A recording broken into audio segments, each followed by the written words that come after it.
In our 20s, we face a lot of questions that have no answers. What do I do with this life? Where am I going? Is this the right decision? What happens if I fail? What is my purpose in life? I'm lost and confused. Where do I start? I'm guessing at least one of these thoughts has popped up in the paradox of your 20s. But what if I told you that one book could change all this, to shift your perspective of these thoughts, to help you navigate through them?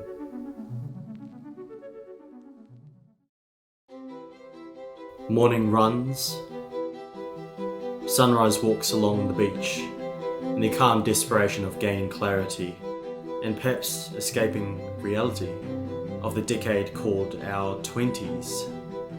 I've been experimenting with ways to coexist with such an overwhelming force, which I still question on whether it's the best or hardest decade of your life. Despite my efforts to coexist and embrace, I wasn't going anywhere. It still felt like I was in the middle of the ocean, with no clue in what direction to swim. Coexistence in itself was not effective enough. I had to find a way to thrive, which landed me in a bookstore in the pursuit of answers. And I found the book.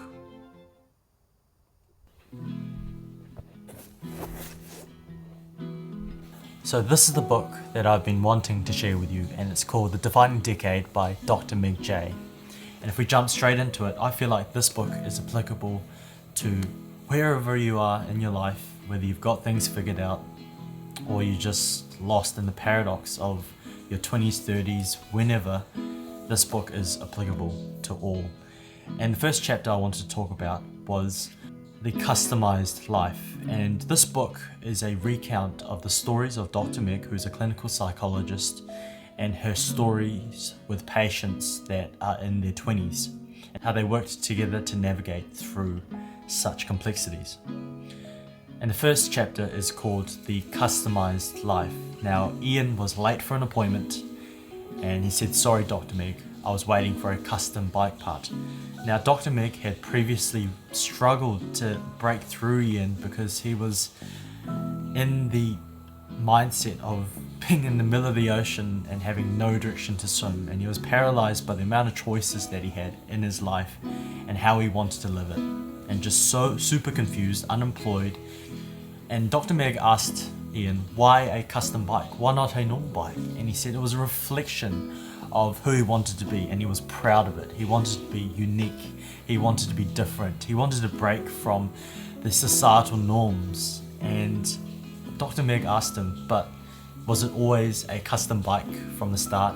To which Ian said, no, it was not always a custom bike. It started as a standard bike, and with constant iterations, it became the product of what it is today.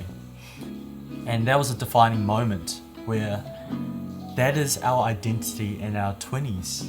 We start from our base, and we have to slowly make iterations and fine-tune ourselves in order to become the person that we want to become later down the line. But we need to start with a foundation, whether that's working for an internship or a graduate role at Goldman Sachs or working at a cafe or whatever. We all need a foundation to acquire skills, and that's not the job we're going to stay in forever. We're going to evolve out of it, and we're just going to continuously build our identity. But if we don't have a starting point, even if we don't know if this is going to contribute to my future goal of who I want to be in the long run, as long as you start somewhere, you can get off at the next platform and go in a different direction that's more aligned with your goals. But you've just got to start somewhere. The weather's really nice, so I'm gonna go for a walk in the park, so come along with me.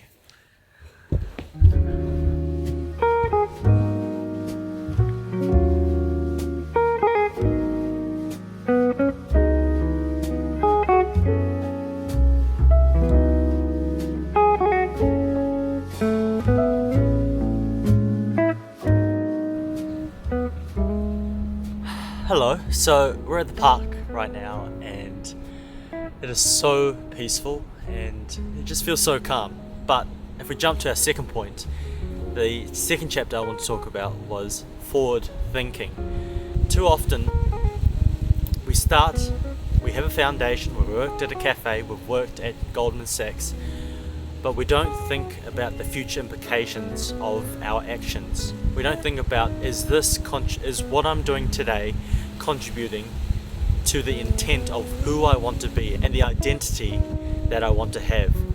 Dr. Meg walked into a clothing store, and there was a 27-year-old folding jeans, and they were talking about smoking. And he said, I've smoked for the last 6 years, I don't need to worry about it, I'm still young, I've got all the time in the world. We've got to think about, yes, I'm here, but what I'm doing today, is the decisions that I'm doing, is the actions that I'm taking going to have a positive or a negative impact on me 10, 20, 30 years later down the line? And that's just not in relation to smoking, that's in relation to a job. Yes, you've taken that first step to work at a cafe or work at Goldman Sachs for an internship, but am I going to continue here in the stagnation of this job, or do I want to evolve my identity, and do I want to get off at this platform and pivot and think about the next station and the next destination that I want to go off into, a new direction?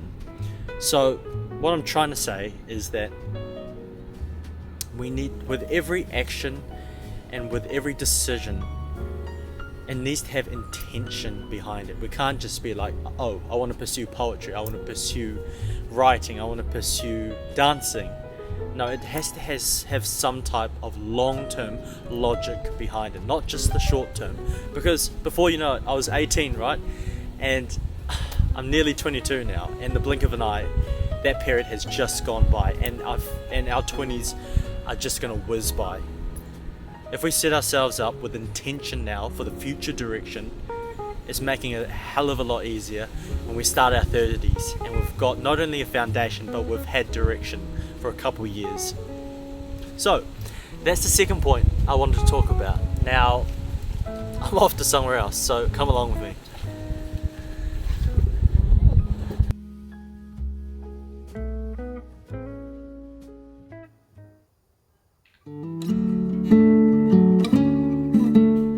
So I just got back from work, and well, it is the evening now, and that leads us on to our third point. Now, the third chapter is called The Power of Weak Ties, and there's a really interesting quote from this chapter which said, "Your life does not actually depend on those that you know well, but on people far beyond your immediate perception." Dr. Meg received a parcel of 100 paperback books from a major New York City publishing house, which was to a particular editor. She reached out to the editor and said, "The parcel has come to the wrong address. Would you like me to sort out this parcel to come to your address?" To which the editor replied, "No, it's fine," and they exchanged a couple more emails back and forth. She thought nothing of it, and she just distributed those 100 paperback books amongst her friends.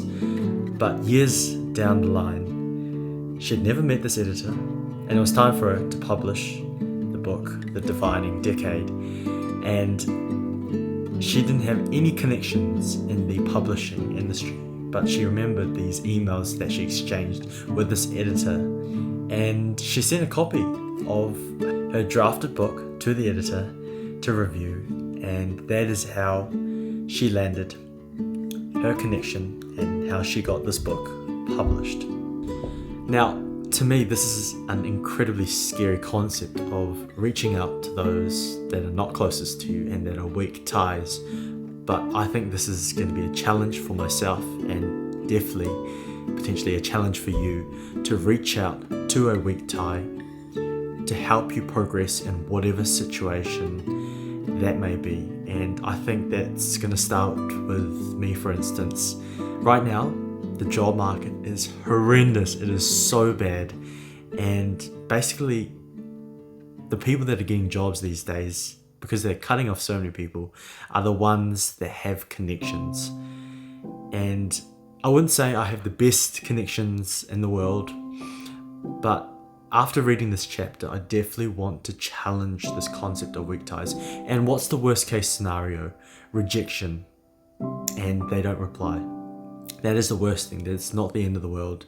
And yes, I too have a fear of rejection, like most of us human beings. And despite that, I think the obstacle is the way. And I'm going to challenge myself to find an internship, to find a job, to reach out to a weak tie. So that is my challenge to you, and something that I'm going to try myself as well.